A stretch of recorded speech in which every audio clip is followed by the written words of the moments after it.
So hello what's up, कैसे हैं आप सब। जिस वीडियो का था आपको इंतजार वो लेके आ गया हूं आपके साथ। ये वीडियो सर किन स्टूडेंट्स के लिए रेलिवेंट है? अगर आप एक सीए फाइनल स्टूडेंट हो जो अपना एग्जाम पहले अटेम्प्ट में क्लियर करना चाहते हो, ये वीडियो आपके लिए रेलिवेंट है। देखो, हर एग्जाम में कहीं ना कहीं एक पेपर है जो टफ आएगा, और उस टफ पेपर के साथ कैसे डील करना है, कैसे प्रिपेयर करके चलना है ताकि आप कर सको तैयारी जीत की, वो मैं आपको इस वीडियो में बताने वाला हूं। मैं आपके साथ डिस्कस करने वाला हूं सीए फाइनल ऑडिट का पेपर जो आया था सितंबर 25 एग्जाम्स में, and that was one of the toughest paper of auditing आज टिल नाउ। दो मई 25 का पेपर भी काफी टफ था, उसके कंपैरिजन में आप कह सकते हो हल्का फुल्का आसान था, बट यस, इस बार के ग्रुप 1 का यही टफ पेपर था और इसके साथ कैसे डील करना था। अगर आपने प्रॉपर्ली नोट्स और क्वेश्चन बैंक कर रखे होंगे तो क्या आप इस सब्जेक्ट में, इस पेपर में अच्छा स्कोर कर सकते हो या नहीं, ये सारा एनालिसिस मैं आपके साथ इस वीडियो में करूंगा। बट वीडियो पे आगे बढ़ने से पहले मेरी आप सबसे रिक्वेस्ट है, मेक श्योर वीडियो को लाइक जरूर कर दे ताकि कहीं ना कहीं इस वीडियो से औरों का भी भला हो सके। किसी ने सही कहा है, कर भला तो हो भला। सबसे पहले मैं आपके साथ एनालिसिस करूंगा ऑफ द एमसीक्यूज। जो एमसीक्यूज है उसके क्या आंसर होने चाहिए और उन आंसर की क्या क्या रेफरेंसिंग है, प्रॉपर्ली मैं डिस्कस करूंगा from our notes and question bank. सबसे पहले जो एमसीक्यू है उसका मेरे पास ये वाला पेपर अवेलेबल है। आ जाओ एक एक करके डिस्कशन स्टार्ट करते हैं, ठीक है सर। सबसे पहले आता है क्वेश्चन नंबर 1। जो क्वेश्चन नंबर 1 है, this was related to your concept of BRSR reporting, जहां पे हम एनवायरमेंट, सोशल गवर्नेंस, इन सब एस्पेक्ट्स की बात करते हैं। अगर आप पूरा क्वेश्चन नहीं भी पढ़ते और लास्ट लाइन एक बार पढ़ते हो तो इसमें से बोलता है from the above methodology adopted which one are correct. इनमें से बताओ कौन कौन सी चीजें करेक्ट है। तो आप ऐसा कह सकते हो this was a direct question, ठीक है। इस तरह का क्वेश्चन आपको नोट्स में भी मिल जाएगा, क्वेश्चन बैंक में भी मिल जाएगा। तो यहां पे सर क्या क्या चीजें करेक्ट है। Preliminary review of the ESG report जो आप घर बैठ के करते हो ये होता ही है। फिर आप ऑन साइट पे जाके असेसमेंट करते हो, वेरिफिकेशन करते हो, ये भी होता है। असेसमेंट करने के बाद आप असेसमेंट रिपोर्ट भी इशू करते हो, ये भी होता है। उसके बाद सर जो भी सामने वाला बंदा रिस्पॉन्स देता है, क्लैरिफिकेशन देता है, आप उसको भी रिव्यू करते हो, सर ये भी होता है। But deliberation of findings of the off site assessment, overlooking of document, ऐसा हमने कुछ भी नहीं पढ़ा। And recommendation of the assessment और verification report including interim result, ये सब चीजें भी नहीं पढ़ी। तो अगेन बहुत ही सीधा साधा क्वेश्चन था। अगर आपने आंसर अच्छे से प्रिपेयर कर रखा है, इजीली आपको पता चल जाएगा, ये चारों के चारों पॉइंट्स आपके आंसर का पार्ट बनेंगे, A B C D. So the right answer will be option C. ये क्वेश्चन आपके नोट्स में भी है। एंड अगर आप क्वेश्चन बैंक खोलोगे ईएसजी एसडीजी का, सेम टू सेम क्वेश्चन आपके स्टडी मटेरियल में भी दे रखा है, आरटीपी नवंबर 24 में भी। So it was a easy question, आराम से आप 2 नंबर स्कोर कर सकते थे, ठीक है सर। अब आ जाओ मेरे साथ अगले एमसीक्यू में, एमसीक्यू नंबर 2। एमसीक्यू नंबर 2 में आपसे पूछता है, in which of the below assignments Messrs RS and company have violated regulation 192। अब सर रेगुलेशन 192 किसकी बात करती है? जो आप क्लॉज पढ़ते हो, clause 10 part number 1 of the first schedule.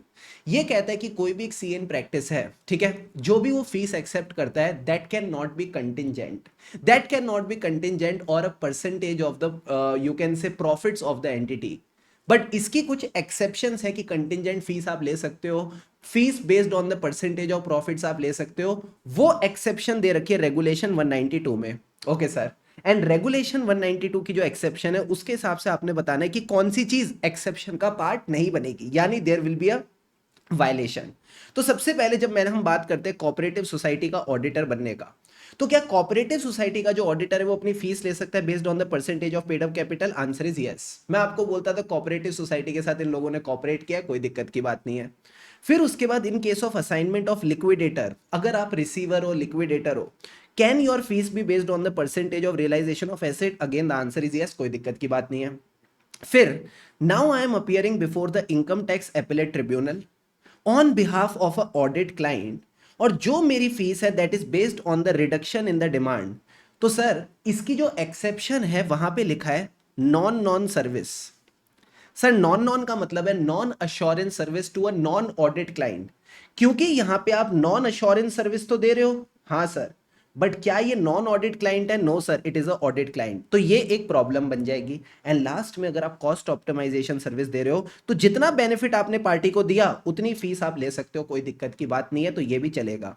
तो सिंपल सी बात है, option C is the point जहां पे गड़बड़ है, दैट इज द वायलेशन, ठीक है। जो क्लास के स्टूडेंट्स हैं उनको याद आएगा CRV fund management services, CRV fund management service करके अपन इसको ध्यान रखते हैं। C for cooperative society, R for receiver liquidator, V for valuation, ठीक है। फंड मैनेजमेंट सर्विस यानी fund raising services, management consultancy service, debt recovery service, cost optimisation service, और फिर नई वाली जो सर्विस आई थी इंसॉल्वेंसी प्रोफेशनल और नॉन सर्विस। ऐसा ही सिमिलर क्वेश्चन इन लोगों ने पूछा था मई 2024 मेन एग्जाम्स में, ठीक है। सो अगेन सेम कॉन्सेप्ट इन्होंने इस बार रिपीट किया। अब आ जाओ क्वेश्चन नंबर 3 पे।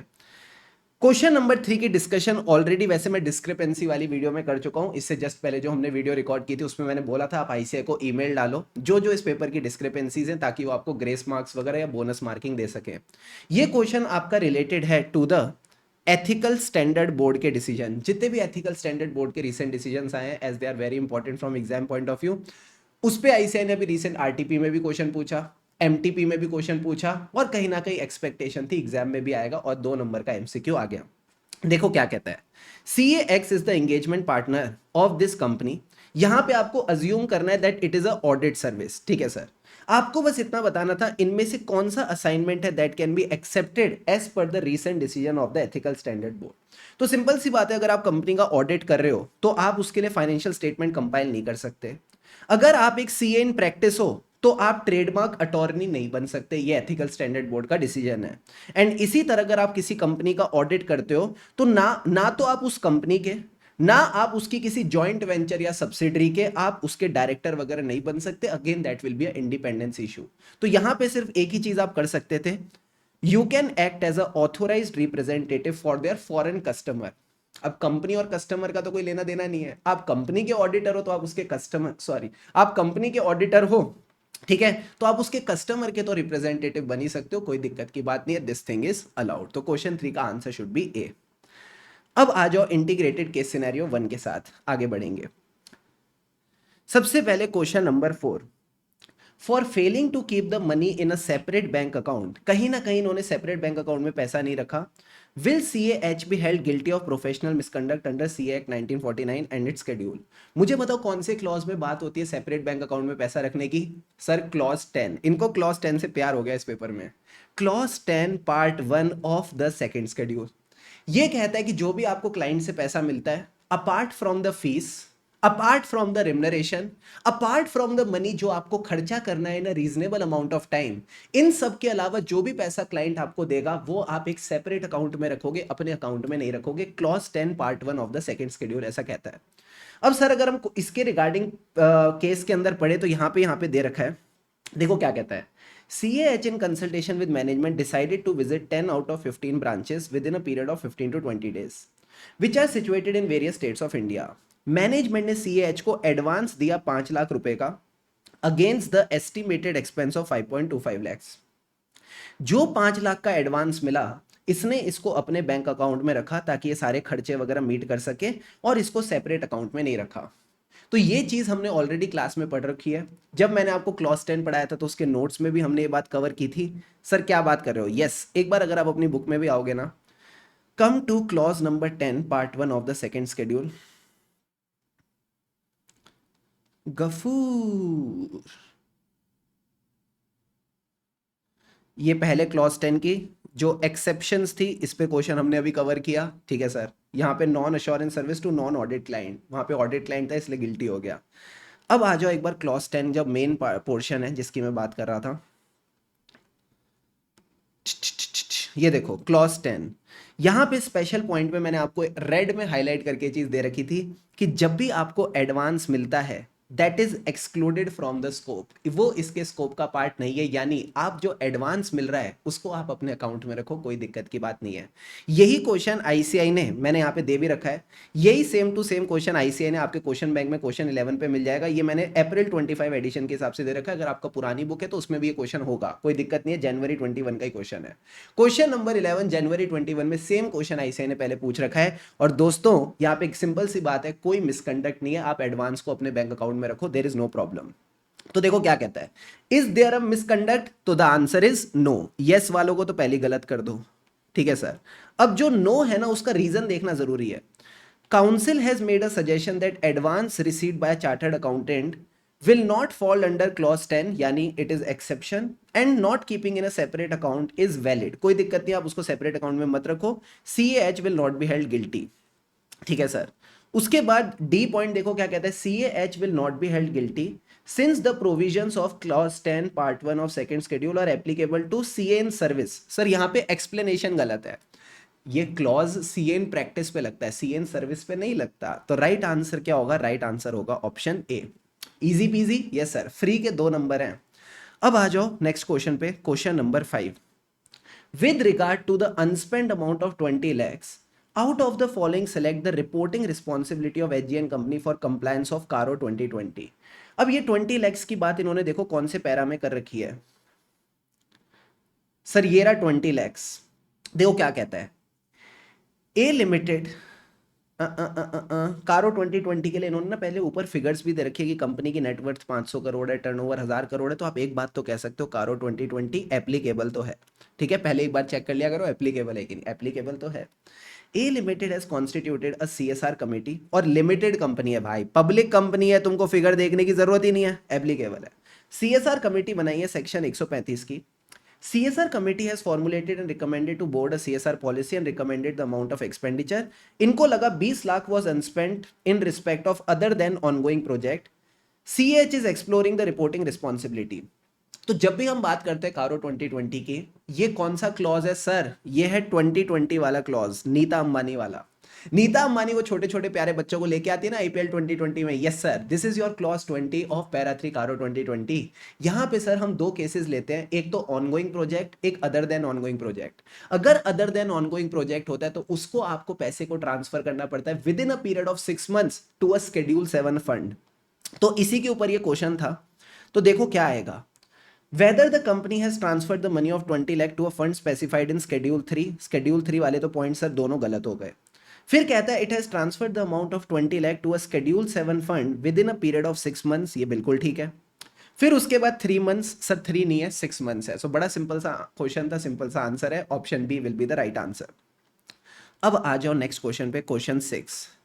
How will CAH report the matter relating to the non compliance under FEMA act. ये अच्छा क्वेश्चन था, ठीक है। यहाँ पे मतलब मेरे को लगा इन्होंने स्टूडेंट्स को थोड़ा परेशान करने की कोशिश करी है, बट अगर आपने थोड़ा सा भी हल्का ध्यान दिया होगा तो I think you would have given the right answer. अब सर फेमा एक्ट वाला पॉइंट क्या दे रखा है क्वेश्चन में, इसके लिए आपको पैराग्राफ ढूंढना पड़ेगा। यहाँ पे बात कर रखी है फेमा एक्ट की। CAH during the audit noticed that enforcement directorate has issued a show cause notice for various non-compliance of FEMA Act। Okay sir, कुछ नॉन कंप्लायंसेस के लिए इनको नोटिस आया। Board of directors have not mentioned the same in their board report, because उनको लगता है अभी पता नहीं फेमा एक्ट का क्या होगा। And this is not reflecting in the financial statement, कहीं ना कहीं फाइनेंशियल स्टेटमेंट में भी बात रिफ्लेक्टेड नहीं है। बट CAH को लगता है that this is relevant for the users understanding of financial statement, कहीं ना कहीं यूजर की अंडरस्टैंडिंग के लिए रेलिवेंट है। ठीक है सर। अब सर सिंपल सी बात है, यहां पे क्या क्या केसेस बन सकते हैं। अगर तो यहां पे लिखा होता मैटर इज मटेरियल, ठीक है, कहीं ना कहीं ऐसा लग रहा है कि मैटर मटेरियल है, यूजर के लिए रेलिवेंट है। और क्योंकि यहां पे कोई डिस्क्लोजर नहीं है तो यहां पे हमारा ओपिनियन क्या होता है, मैंने कहा यहां तो हम सीधा करते मॉडिफाइड ओपिनियन। Okay sir. अब अगर मैं क्वेश्चन देखूं उसमें जो ऑप्शन दे रखे हैं, क्या यहाँ पे मॉडिफाइड ओपिनियन दे रखा है, other matter para, EOM para, KAM para, कह रहे नॉट रिपोर्ट द मैटर, नहीं सर मॉडिफाइड ओपिनियन तो नहीं दे रखा। यानी कहीं ना कहीं जिस बंदे ने क्वेश्चन बनाया वो ये मान के चल रहा है कि हमको मॉडिफाइड ओपिनियन वाली रास्ते पे नहीं जाना, ये मैटर मटेरियल नहीं है, बस इतना है कि यूजर को पता होना चाहिए। अब सर अगर आपको यूजर को इसके बारे में बताना है, user should know about it, तो 2 पैराज हमारे पास हैं इस चीज के लिए। मैंने कहा क्या क्या, सबसे पहले तो अगर मैटर फाइनेंशियल स्टेटमेंट का पार्ट होता, ठीक है, if it was disclosed in the financial statement, तो हम EOM पैरा डालते। EOM पैरा के जस्ट नीचे आप ऐसे 706 में एक और पैरा पढ़ते हो जो कहता है if you want to draw the attention of the user to a matter other than presented or disclosed in the financial statement which is relevant to the user's understanding of audit, auditor's responsibility, audit report, तो फिर sir कहीं ना कहीं other matter para आना चाहिए। तो मेरा ये ओपिनियन है कि कहीं ना कहीं क्योंकि ये फाइनेंशियल स्टेटमेंट के अंदर नहीं है and it is relevant to the users understanding, तो भैया यहां पे आप अदर मैटर पैरा डाल सकते हो। ठीक है, you can put the answer as other matter para. Very good. अब कई बच्चे आके बोलेंगे सर यहाँ लिखा है relevant to users understanding of financial statement. देखो फाइनेंशियल स्टेटमेंट भी ऑडिट का ही पार्ट है। जब आप बोलते हो users understanding of audit, auditor's responsibility, audit report, कहीं ना कहीं मैं बोल सकता हूँ फाइनेंशियल स्टेटमेंट भी आपके ऑडिट का ही पार्ट है। तो ये आपके ऑडिट के लिए भी रेलिवेंट हो गया और फाइनेंशियल स्टेटमेंट में नहीं है। तो most appropriate answer will B other matter paragraph. ठीक है, एंड मैं आपको बताऊं ना, ये सेम टू सेम चीज ऐसे 250 का अगर आप ऑडिट प्रोनाउंसमेंट का टेक्स्ट पढ़ते हो तो वहां पे भी दे रखी है। मैं एक बार आपको दिखा भी देता हूं, एक बार मेरे साथ आओ। ठीक है, ये नेक्स्ट 2 मिनट्स मजा आएगा आपको देखना। ये कहता है, ये ऐसे 250 का ऑडिट प्रोनाउंसमेंट का टेक्स्ट है, आपके स्टडी मटेरियल में नहीं है, no need to worry about it. ठीक है sir, audit procedures when non compliance is identified और सस्पेक्टेड, ये सारा का सारा जो मटेरियल है ये आपके स्टडी मटेरियल में दे रखा है और आपके नोट्स के अंदर भी है। बस ये इतना कहता है कि आपको लास्ट में लास्ट लाइन पढ़ना, इंपॉर्टेंट वही है, auditor will evaluate the implications of non compliance in relation to other aspects of audit including the risk assessment and reliability of written representation and take appropriate action. ठीक है, कहीं ना कहीं ये appropriate action वगैरह लेगा। अब सर ये अप्रोप्रिएट एक्शन वाला जो पार्ट है ना, ये हमारे स्टडी मटेरियल में नहीं था। ठीक है, this is not a part of study material, but कोई नहीं, एक बार जब इन्होंने बोला कि आपको नॉन कंप्लायंस वगैरह मिलती है तो आप कुछ अप्रोप्रिएट एक्शन लो, तो अपन A17 से A18 वाला पैराग्राफ पढ़ते हैं। Just give me a moment. आ गए सर। अब sir evaluating the implications of non compliance A17 और A18, आ जाओ साथ में रीड करते हैं। देखो क्या कहता है, कहता है as required by para 21 auditor will evaluate the implications of non compliance relation to other aspects of audit, और उसका क्या इंपैक्ट है रिटर्न रिप्रेजेंटेशंस पे, ये सब पे हम देखेंगे। Implications of the instances of non-compliance identified by auditor will depend on the relationship of the perpetration and concealment in relation to specific control activities and level of management or employees involved। मतलब sir simple सी बात है, अगर management खुद ही non compliance कर रही है, ठीक है, अगर एम्प्लॉयज खुद ही नॉन कंप्लायंस कर रहे हैं, यानी क्या मैं कह दूं इंटीग्रिटी की कमी है। हाँ सर, इंटीग्रिटी की कमी है। अगर इंटीग्रिटी की कमी है तो क्या आप इनके ऑडिट एविडेंस या रिटर्न रिप्रेजेंटेशन इन पे रिलाय कर पाओगे? द आंसर इज नो, हम इन पे रिलाय नहीं कर पाएंगे। तो यही बात आपको समझाने की कोशिश कर रहा है। फिर सर एक्सेप्शनल केसेस, कहता है इसके अंदर भी अगर एक्सेप्शनल केसेस में हम जाएं तो auditor can consider whether unless prohibited by law regulation, अगर आपको इंटीग्रिटी पे ही शक हो रहा है तो भाई ऐसी एंगेजमेंट का पार्ट रह के भी कोई फायदा नहीं है, चुपचाप पतली गली से निकल लो, आप विड्रॉ करके चल सकते हो। ठीक है सर, अगर आपको लगता है मैनेजमेंट और TCWG कोई भी रेमेडियल एक्शन लेके राजी नहीं है, even when the non compliance is not material to financial statement, जैसा हमारे क्वेश्चन में भी एग्जामिनर ये दिखाने की कोशिश कर रहा है ये चीज मटेरियल नहीं है। Now when you are deciding withdrawal is necessary, आप कहीं ना कहीं लीगल एडवाइस ले सकते हो, बट अगर आपको लगता है विड्रॉल इज प्रोहिबिटेड, ठीक है, विड्रॉल पॉसिबल नहीं है, तो फिर आप एक ऑल्टरनेट एक्शन ले सकते हो describing this non compliance in the other matter paragraph. कहीं ना कहीं आप अदर मैटर पैराग्राफ में इसके बारे में बता सकते हो।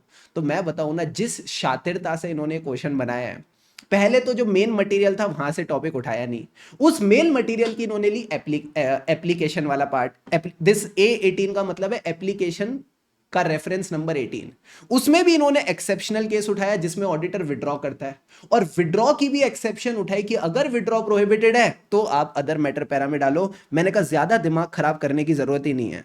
ठीक है, अगर आपके बेसिक्स क्लियर है ना तो आपको साफ साफ इतनी बात पता है, if a matter is not presented और डिस्क्लोज्ड इन फाइनेंशियल स्टेटमेंट और आपको लगता है यूजर के लिए रेलिवेंट है, आप चुपचाप अदर मैटर पैरा ही करके आओगे। क्या ये बात समझ में आई सर? गॉट इट सर, समझ गए सर। अब कई बच्चे ऐसा बोल सकते हैं नहीं नहीं sir it is relevant to the users understanding of financial statement. मुझे एक बात बताओ, एम्फेसिस ऑफ मैटर के लिए आप ड्रॉ किस नोट पे अटेंशन ड्रॉ करोगे? कौन से नोट पे अटेंशन ड्रॉ करोगे? फाइनेंशियल स्टेटमेंट में तो डिस्क्लोज्ड ही नहीं है, तो कौन सा मैटर एम्फेसाइज करोगे? हाँ सर बात तो सही है, कौन सा मैटर एम्फेसाइज करेंगे? तो मेरा ये मानना है ईओएम पैरा, कैम पैरा और नॉट रिपोर्ट द मैटर ये सब नहीं आने चाहिए। आप कैम पैरा भी डाल सकते थे अगर ये आपको थोड़ी हिंट देते कि हमने इसके बारे में TCWG से डिस्कशन करी, this is a matter of या तो सिग्निफिकेंट जजमेंट, सिग्निफिकेंट रिस्क या सिग्निफिकेंट ट्रांजैक्शन। ऐसा कुछ इन्होंने इंडिकेशन नहीं दिया, क्योंकि इंडिकेशन नहीं दिया तो सीधा सीधा आंसर अदर मैटर पैरा होता है। ठीक है बॉस, ठीक है सर।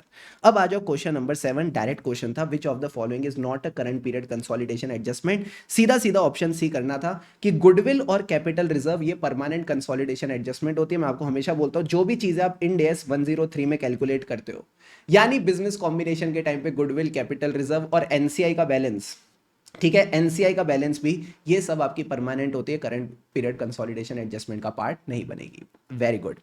अब आ जाओ इंटीग्रेटेड केस सिनेरियो नंबर 2। अब इंटीग्रेटेड केस सिनेरियो 2 पढ़ते हैं। आई होप आपको मजा आ रहा है, फील आ रही है सीए फाइनल की। यस सर, गया जमाना भैया जब सिर्फ छोटे छोटे प्यारे प्यारे क्यूट क्यूट बच्चे बार बार सिर्फ क्वेश्चन बैंक करके, चार देखे हुए क्वेश्चन करके एग्जाम में चले जाते थे और मजा आता था। भाई अब CA course is evolving, you need to develop your mind, अच्छे से क्लासेस करो, अच्छे से रिवीजन करो, and then only you will be ready to give the exams एकदम प्रॉपर्ली। चलो सर, अब आ जाओ इंटीग्रेटेड केस सिनेरियो नंबर 2 पढ़ते हैं। अगेन इस इंटीग्रेटेड केस सिनेरियो 2 के लिए मेरे पास सबसे पहला क्वेश्चन नंबर 8 आ जाता है, इस पे फोकस करते हैं। चलो, अच्छा क्वेश्चन है, मजा आएगा आपको करके, इजी क्वेश्चन है। व्हाट टाइप ऑफ ओपिनियन और reporting should issue in their audit report, कह रहे कहीं ना कहीं अपनी ऑडिट रिपोर्ट पे इनको कौन सा ओपिनियन देना चाहिए, considering the observations as per applicable standard on auditing. तो दो ऑब्जर्वेशन है, उसमें आपने बताना है कैम आएगा, ईओएम आएगा, अनमॉडिफाइड ओपिनियन आएगा, अदर मैटर आएगा। तो एक बार आ जाओ ऑब्जर्वेशंस पढ़ते हैं। ऑब्जर्वेशन नंबर 1, ये तो एकदम देखते आप बता दोगे। Company procures raw material from large number of local and international supplier as on 31st March 25 trade payables form a significant portion of total liability. ठीक है sir. A substantial number of supplier accounts were subject to reconciliation issues, जो supplier के accounts थे वहां पे कुछ reconciliation के issues मिले, कहीं ना कहीं कंफर्मेशन बहुत बाद में आ रही थी, and this required significant year and adjustments, क्योंकि इश्यूज थे तो आपको एडजस्टमेंट्स करवानी पड़ी फाइनेंशियल स्टेटमेंट में। मैनेजमेंट ने प्रॉपर्ली ऑडिटर का जवाब नहीं दिया, and it is considered a area of high risk by the auditor. However, based on other procedure, it was concluded that trade payable balances is appropriately recorded. यानी यहाँ पे कोई भी मटेरियल मिसस्टेटमेंट नहीं है। आप मुझे एक बात बताओ, अगर कोई एरिया होता है ऑफ सिग्निफिकेंट जेआरटी, जेआरटी का क्या मतलब था? Significant judgement, significant risk, significant transaction, इसको हम कहाँ डालते हैं sir? We put it in a KAM para. अगर आप क्वेश्चन देखोगे, आई थिंक ये भी एक लिस्टेड एंटिटी है।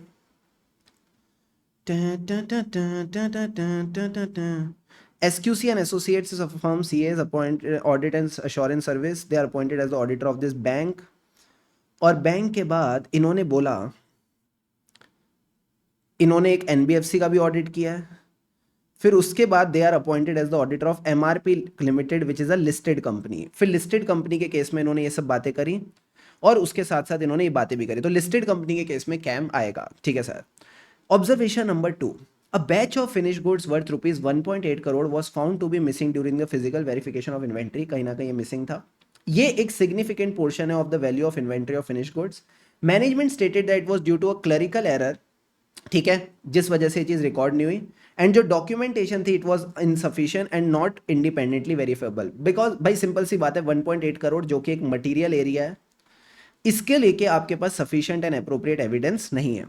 तो सिंपल सी बात है, अगर 1.8 करोड़ एक मटेरियल एरिया जिसको लेके एविडेंस नहीं है, यानी impact is limited to one item in the financial statement, ये परवेसिव नहीं है। हाँ सर, ये परवेसिव नहीं है, ऐसा थोड़ी बोला कि पूरे फाइनेंशियल स्टेटमेंट का एविडेंस नहीं है, एक ही आइटम का एविडेंस नहीं है। तो जब इंपैक्ट मटेरियल होता है, परवेसिव नहीं, तो हम कौन सा ओपिनियन देते हैं सर? हम देते हैं क्वालिफाइड ओपिनियन। तो पहले में कैम आएगा, दूसरे में क्वालिफाइड ओपिनियन आएगा। अब बताओ ऑब्जर्वेशन में कहां लिखा है सर? कैम और यूएम पैरा गलत, अनमॉडिफाइड ओपिनियन गलत, अदर मैटर पैरा गलत, KAM para and qualify the audit opinion due to material due to being the material but not pervasive limitation of observation 2 बिल्कुल सही है। क्वेश्चन 8 का answer should be option D. Good question, yes sir. अब आ जाओ question number 9 पे। Question 9 की discussion वैसे मैं ऑलरेडी कर चुका हूं, ठीक है। मैं इसका वीडियो का जो लिंक है डिस्क्रिपेंसी वाला, वो आपको एक बार दे दूंगा। एक बार ऊपर से just I will give you the answer. बड़ा सिंपल सा, सिंपल तो नहीं, मतलब नई कुछ चीज पूछी थी इन्होंने बोला कि आप ना डिस्क्रिपेंसी कैलकुलेट करके बताओ ड्यू टू रेवेन्यू लीकेज। तो अब ये क्या बताया इन्होंने आपको? डिस्क्रिपेंसीज निकाल के दे दी, आपने रेवेन्यू लीकेज कैलकुलेट करके बताना है। सबसे पहली डिस्क्रिपेंसी, 5 करोड़ का लोन था जिसपे इंटरेस्ट होना चाहिए 9.5%, बैंक ने कितना इंटरेस्ट लगाया? 8.5%। कितनी डिस्क्रिपेंसी है? 1% की। तो 5 करोड़ का अगर आप 1% लेते हो साल भर के लिए तो 5 लाख आ जाता है। सिंपल है, ठीक है sir, good. Second point, working capital दी 3 करोड़ की, प्रोसेसिंग फी लगानी थी 1% की, लगाई कितनी? आधे % की। तो कितना डिस्क्रिपेंसी है? आधा %। 3 करोड़ का आधा % करता हूं तो 1.5 लाख आ जाता है। फिर कहता है हम जो आपको कैश क्रेडिट दे रहे हैं उसके लिए आपको स्टॉक स्टेटमेंट देने मंथली। तो 4 करोड़ का कैश क्रेडिट दिया है, सामने वाले ने 3 महीने के लिए स्टॉक स्टेटमेंट नहीं दिया, जिसकी वजह से पीनल इंटरेस्ट लगेगा 2% पर एनम। तो अगर आप 4 करोड़ पे 2% पर एनम लगाते हो 3 महीने के लिए 3/12 करके, तो इसका आंसर आ जाएगा 2 लाख रुपए। ठीक है सर। अब इसको भी हमने क्यों कंसीडर किया, क्योंकि क्वेश्चन में डायरेक्टली लिखा है डिस्क्रिपेंसी, तो इसको भी हम डिस्क्रिपेंसी मानेंगे। ठीक है सर।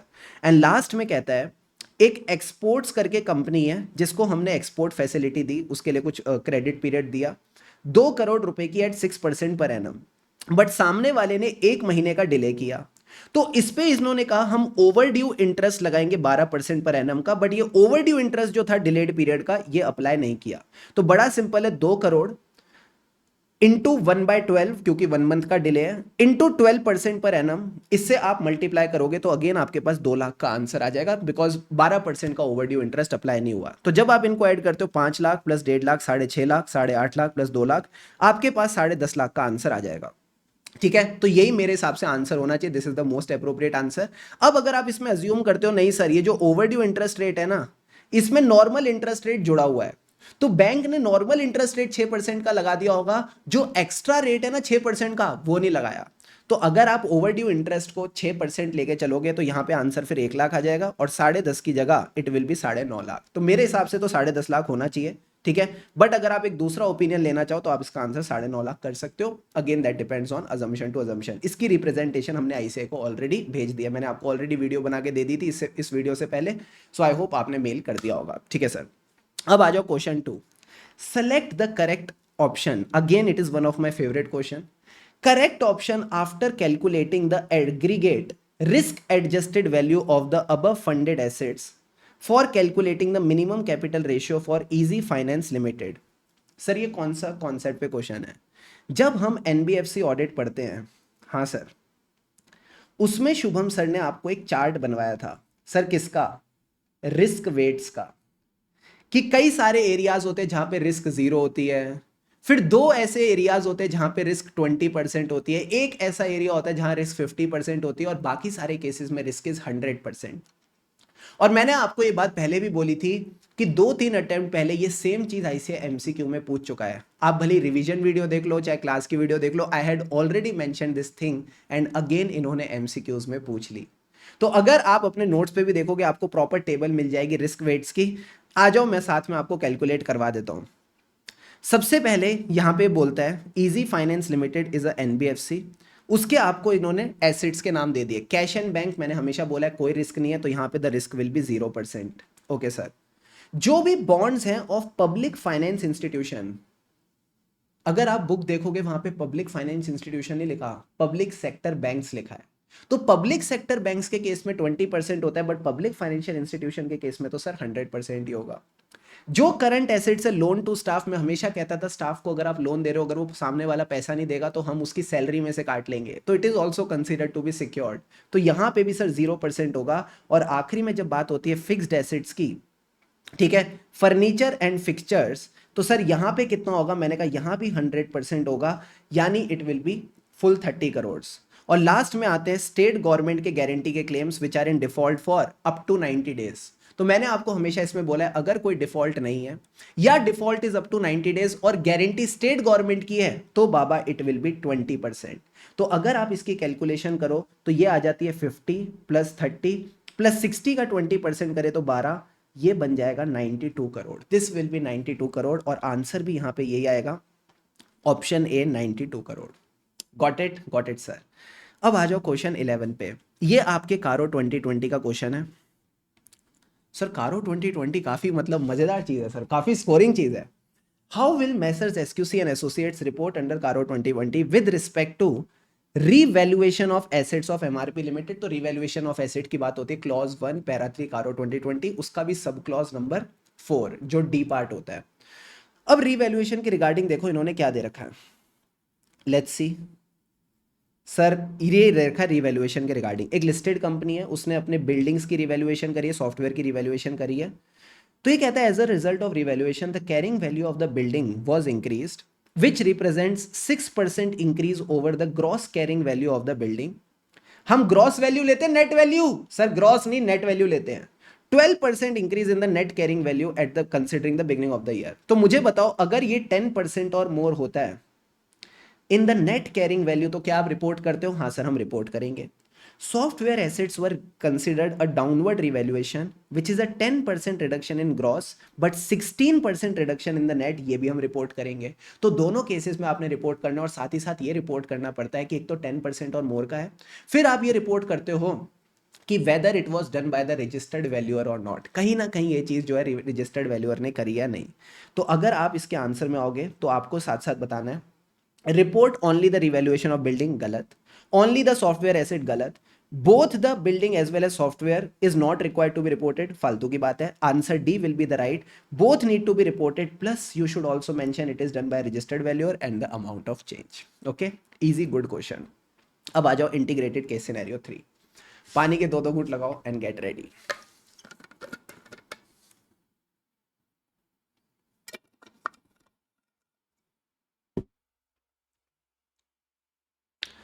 सबसे पहले हमारे पास है question number 12.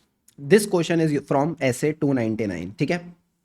Which audit firm is responsible for the lapses in the audit procedure for testing of control activities related to information processing as per SA 299 in case the audit procedures are not done professionally by the staff of ABC and Associate. अब देखो चल क्या रहा है, आ जाओ समझते हैं. Ratnesh Limited, a listed company is in the business of oil rigs. Company is having the head office at Mumbai. इसने अपॉइंट किया MPR, KGKS, YX and Associate, ABC and Associate as joint auditor. Professional work was divided by them mutually. But जो work है relating to information processing related to control activities, a component of control, it was allocated to MPR and company. मुझे एक बात बताओ, मैंने आपको हमेशा बोला है एक काम तो होता है जो डिवाइड हो जाता है, एक अनडिवाइडेड होता है. जो डिवाइड हो जाता है वो किसकी रिस्पॉन्सिबिलिटी है? सर, जिसके हाथ में वो काम आ गया, सवारी अपने सामान की खुद जिम्मेदार है. ऐसा बोलते हैं ना, सवारी अपने सामान की खुद जिम्मेदार है. तो जब आपके पास जॉइंट ऑडिटर के रूप में कोई काम आ गया तो वो काम के लिए आप ही रिस्पॉन्सिबल हो गए. तो ये कहता है इंफॉर्मेशन प्रोसेसिंग का काम एलोकेट हो गया एमपीआर एंड कंपनी को specifically, and it was not a part of the joint audit. मतलब वो कॉमन एरिया का पार्ट नहीं था. Due to shortfall of resources, बेचारी फर्म के पास कमी थी रिसोर्सेज की, तो उन्होंने क्या किया, एबीसी के स्टाफ की मदद ले ली. अरे भैया, किसी की भी मदद लो, काम किसका है? एमपीआर का. ठीक है. तो जब काम एमपीआर का है, रिस्पॉन्सिबल भी कौन होगा? एमपीआर रिस्पॉन्सिबल होगा. तो सिंपल सी बात है, अगर ये काम ठीक से नहीं किया एबीसी के स्टाफ ने तो रिस्पॉन्सिबल कौन होगा? MPR and company will be responsible. Easy PG, easy sir. अब आ जाओ क्वेश्चन नंबर 13 पे. This is again a classic question और इस क्वेश्चन से आपको काफी चीजें सीखने को मिलेंगी एज अ स्टूडेंट. ध्यान से समझना. Which of the activities verified by subordinated staff of ABC and Associates pertains to control activities information processing? तो कंट्रोल एक्टिविटीज में हम 4 कंट्रोल एक्टिविटीज की बात करते हैं. जहां मैं पूछता हूं आपके घर का पानी कौन कंट्रोल करता है? सर, हमारे पाइप्स. हमारे जो पाइप्स होते हैं वो पानी को कंट्रोल में रखते हैं. पाइप्स का मतलब क्या था? फिजिकल कंट्रोल, इंफॉर्मेशन प्रोसेसिंग जो इस क्वेश्चन में पूछ रखा है, परफॉर्मेंस रिव्यू और सेग्रीगेशन ऑफ ड्यूटीज. तो अब ये बोलता है इनमें से कौन सी एक्टिविटीज हैं जो इंफॉर्मेशन प्रोसेसिंग का पार्ट है. अगर आप अपनी बुक खोलोगे chapter number 4 risk assessment internal control, आपको दिखेगा शुभम सर ने कई सारे एग्जाम्पल्स दे रखे हैं. जैसे कंट्रोल रिस्क में स्टार्टिंग में entity level control, activity level control, हाँ, risk of material misstatement at financial statement level, assertion level. Very good. आगे आते जाओ, आगे आगे आते जाओ प्यारे प्यारे बच्चों. कंट्रोल एनवायरनमेंट में ये example of integrity, ethical values, IT based controls का एग्जांपल. सर, आप इतना एग्जांपल एग्जांपल क्यों दिखा रहे हो? क्योंकि जो क्वेश्चन आया है वो भी एग्जांपल्स में से आया है.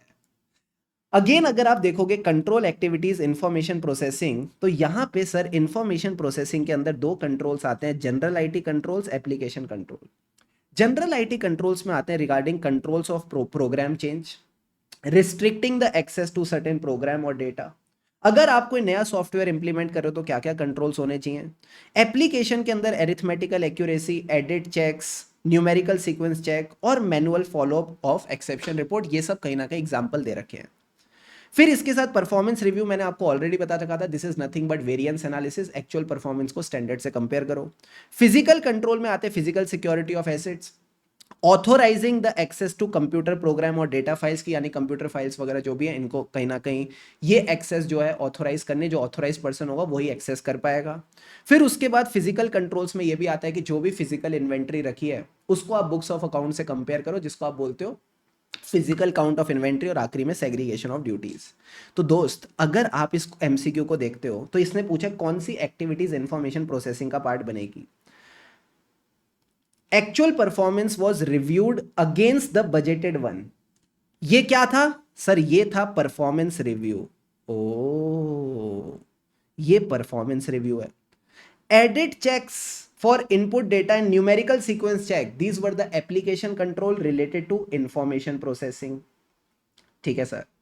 Authorising the access to computer programs and data files, sir ये चीज हमारे इंफॉर्मेशन प्रोसेसिंग का पार्ट थी या फिजिकल कंट्रोल? सर हमारे मटेरियल में तो लिखा है it is a physical control. हमारे का क्या मतलब है? ऐसे गई है। एंड लास्ट में controls related to the new releases of applications, ये किसका पार्ट है? ये इंफॉर्मेशन प्रोसेसिंग का पार्ट है। यानी ऑप्शन 2 और ऑप्शन 4, ऑप्शन 2 और ऑप्शन 4 ये दोनों कहीं ना कहीं सही आंसर हो जाएंगे। तो अगर आपने ऑप्शन 2, ऑप्शन 4, ऑप्शन डी किया है, this is the right answer. अब कई बच्चे ऐसा बोल सकते हैं सर ये जो ऑथोराइजिंग है ना access to computer programs and file, ये भी तो इंफॉर्मेशन प्रोसेसिंग वाली फील दे रहा है। This is the inherent limitation of ICAI exams.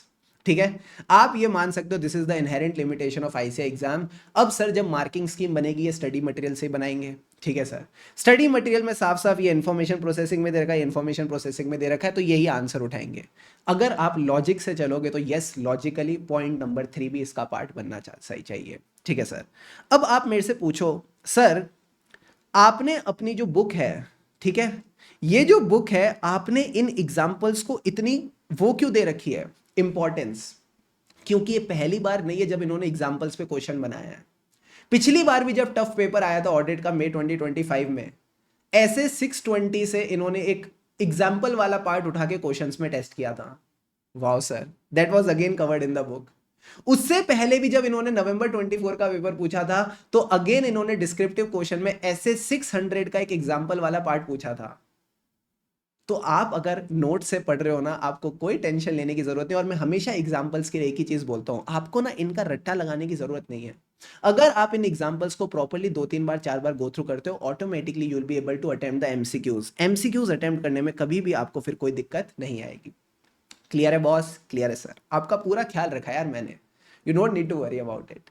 अब आ जाओ क्वेश्चन नंबर 14 पे, बस एमसीक्यूज खत्म होने वाले हैं। Which of the following is not a specific procedure to evaluate the relevance and reasonableness of findings and consistency with other evidence? Sir ये मिस्टर सी कौन है? तो ये कहता है YX and associates. YX and associate कौन है sir? पहले तो ये बताओ। सर ये सब ऑडिटर थे। ठीक है, YX and associate is the auditor, company has appointed YX and associate as a joint auditor. अब ये कहता है वाइएक्स एंड एसोसिएट ने मदद ली मिस्टर सी की एज अ एक्सपर्ट। तो मुझे बताओ अगर ऑडिटर किसी एक्सपर्ट की मदद लेता है तो उसको क्या कहते हैं? सर हम उसको प्यार से कहते हैं auditors expert. Very good. To verify the actuarial valuation done by the company, they perform the following specific procedures to evaluate the relevance and reasonableness of their findings and consistency। Basically आप expert का काम check कर रहे हो। अब ये कहता है इन्होंने क्या किए, कोरोबोरेटिव प्रोसीजर करे, एनालिटिकल प्रोसीजर्स करे, साथ ही साथ रिव्यू किया data for the completeness and internal consistency and origin of the data. मुझे एक बात बताओ, एक्सपर्ट ने जो काम किया है क्या उसने डेटा पे काम किया है? मैंने कहा नहीं। एक्सपर्ट का जो काम है वो आप ऊपर वाले प्रोसीजर में चेक कर रहे हो, यहां तो आप डेटा चेक करो जो आपने एक्सपर्ट को दिया है। तो डू यू थिंक डेटा वाला जो चीज है वो एक्सपर्ट के काम से रिलेटेड है? मैंने कहा नहीं, ये एक्सपर्ट के काम से रिलेटेड नहीं है। तो आपसे पूछ रहा है which is not related to the expert का काम, तो आप बोलो थर्ड और fourth point are related to data, they are not related to experts work. So these are the point you need to cover. So third and fourth का अगर हम option देखें तो option number A, option number A should be the right answer. तो अगर आप अपने ऐसे 620 का मटेरियल भी देखोगे तो जब आप उसमें देखोगे डेटा वाले पॉइंट्स तो आपको डेटा वाले दोनों पॉइंट दिख जाएंगे। एंड डेटा वाले पॉइंट्स है डेटा का पार्ट बनते हैं, एक्सपर्ट का काम नहीं बनते। तो एक्सपर्ट के काम के लिए आपको ऊपर वाले दो प्रोसीजर करने थे।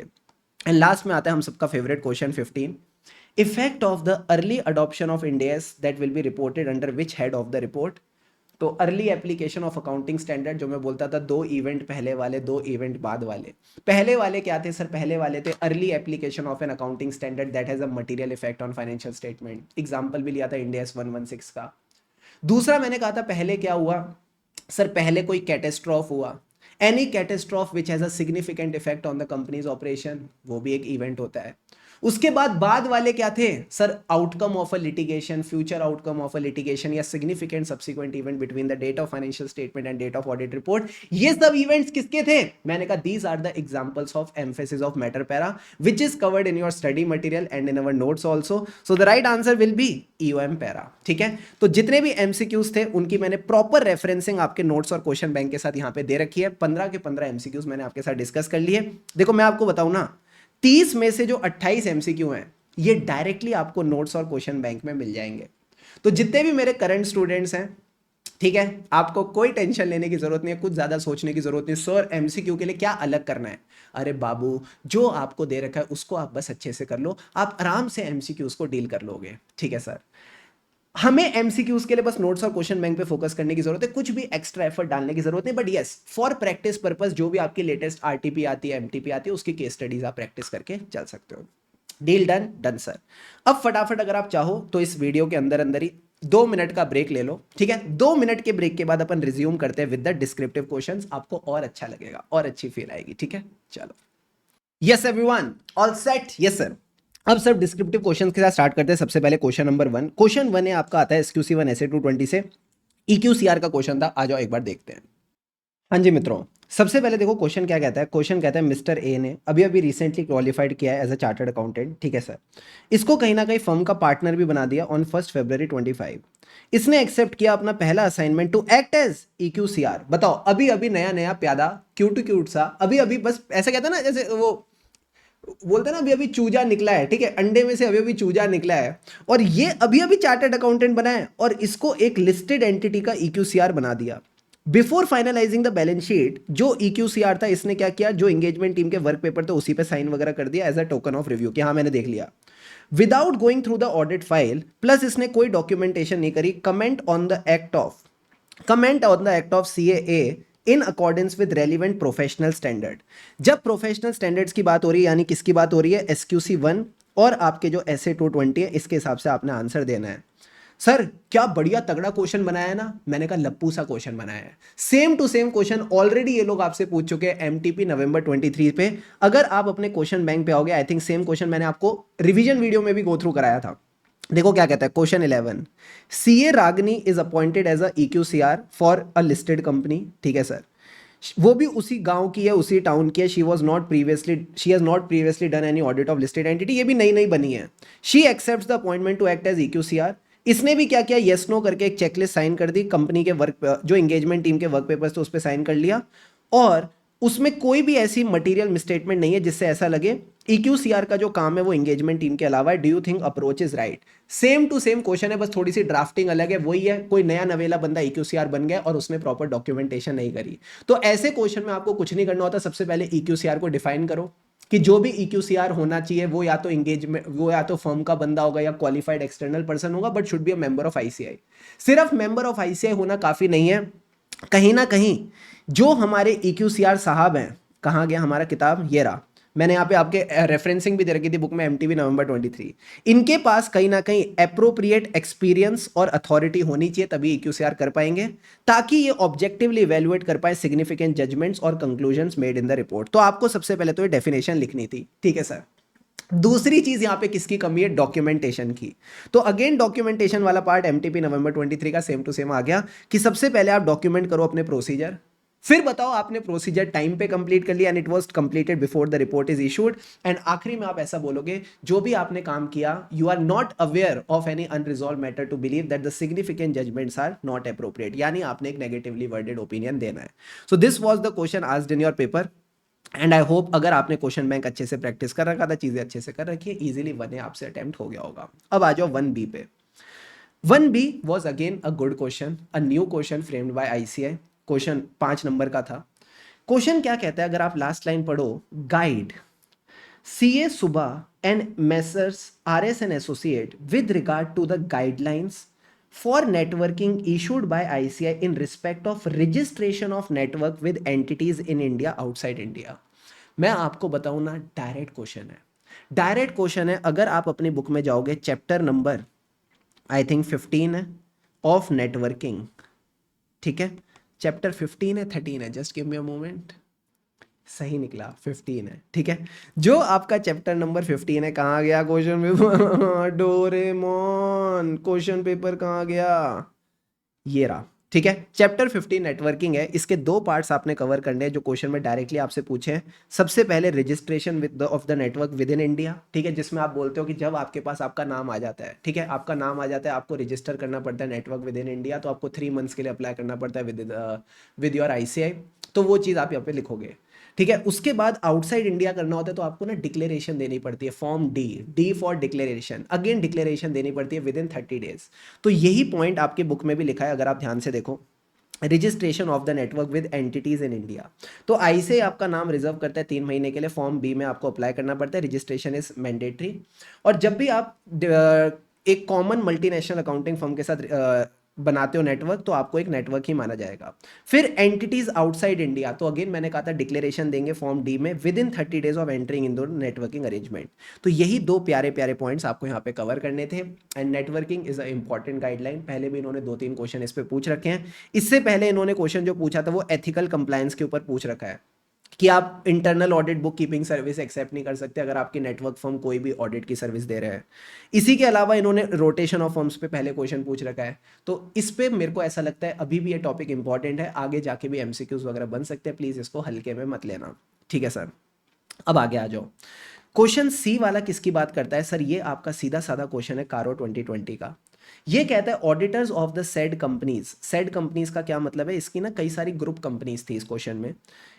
इन्होंने क्या कर रखा है, इन्होंने आपको कुछ बातें बता रखी है अपनी रिपोर्ट्स में कि सपोज मान लो in respect of a wholly owned subsidiary KK limited, उसके ऑडिटर ने क्वालिफाई कर रखा है क्लॉज 315। 15 किसकी बात करता है, नॉन कैश ट्रांजेक्शन, ठीक है, with the directors and their related person, कि कहीं ना कहीं इसने सेक्शन 192 की कंप्लायंस नहीं करी।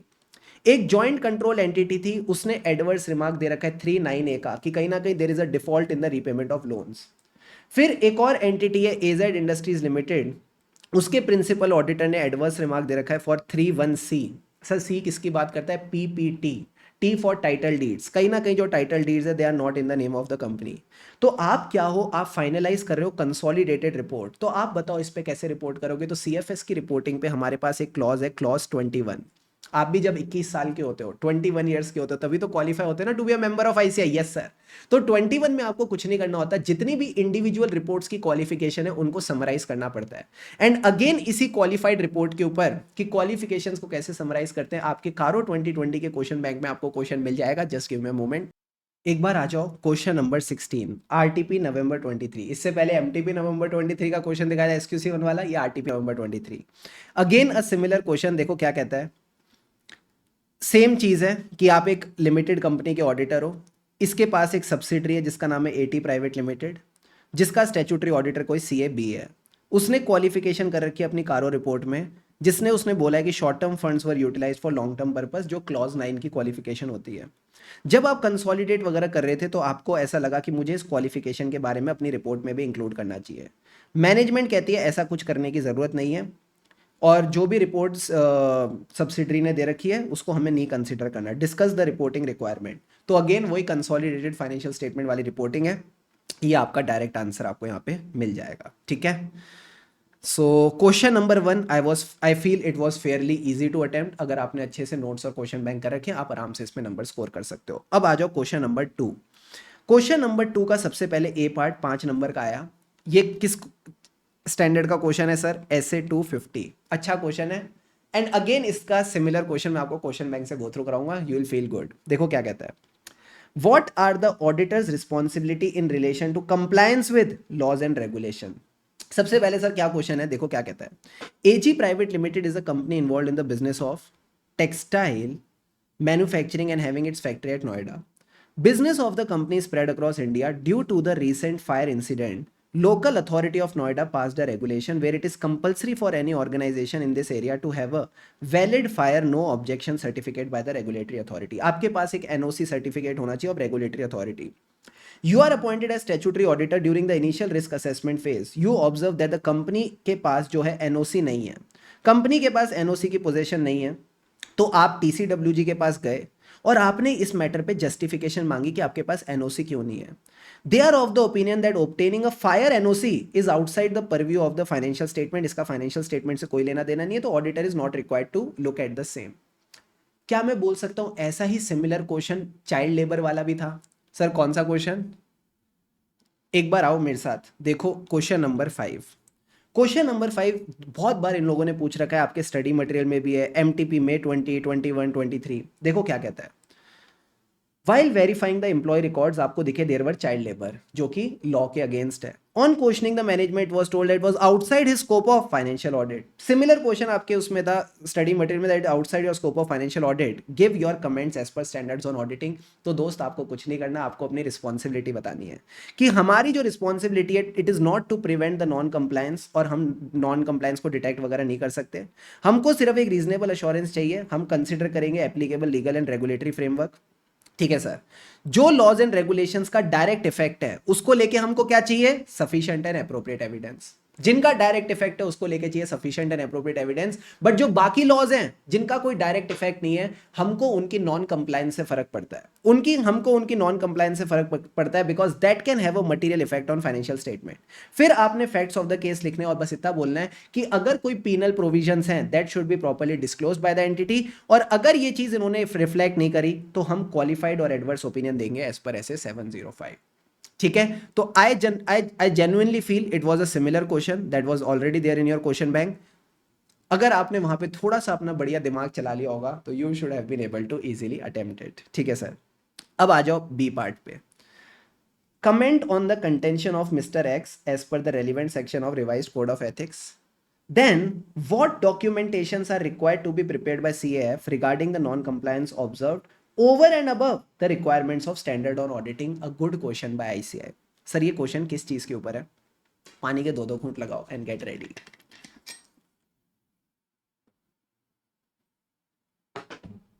आ जाओ मेरे साथ। FNF Associate CAs are appointed as the statutory auditor of TQR Limited, which is a unlisted company. Net worth is 500 crore. CAF is the engagement partner for the audit of company. ठीक है sir, during the audit हम यहाँ पे क्या है, हम sir statutory auditor हैं of a unlisted company. CAF is the engagement partner for the audit of company. During the audit, CAF become aware of imminent breach of law that will cause substantial harm to the investors. He discussed this matter with Mr. X, who was one of the senior most directors of the company and also happened to be a chartered accountant. He was of the view that it is the responsibility of Mr. X, being a senior professional accountant, to respond to such non-compliance of law. But X का ये मानना था there is no responsibility on him for such non-compliance. Comment on the contention of Mr. X. तो sir simple सी बात है, mister x एक senior professional accountant है, बट क्या ये लिस्टेड कंपनी है? मैंने कहा नहीं, ये अनलिस्टेड कंपनी है। तो अगर अनलिस्टेड कंपनी है तो आप सीधा सीधा बोलो इंडिया के अंदर नोक्लार जो होता है ना, जो नोक्लार होता है सर, ये 2 लोगों पे लगता है, एक तो ऑडिटर पे और एक सीनियर प्रोफेशनल अकाउंटेंट पे। जो ऑडिटर होता है सर उसके केस में नोक्लार कब लगता है? तो अगर आप अपनी किताब पे आओगे, प्रॉपर आपको नोक्लार के प्रोविजन मैंने बता रखे हैं कि अगर आप ऑडिट कर रहे हो लिस्टेड एंटिटी का जिसका net worth is greater than 250 crore, sir कहाँ पे दे रखा है?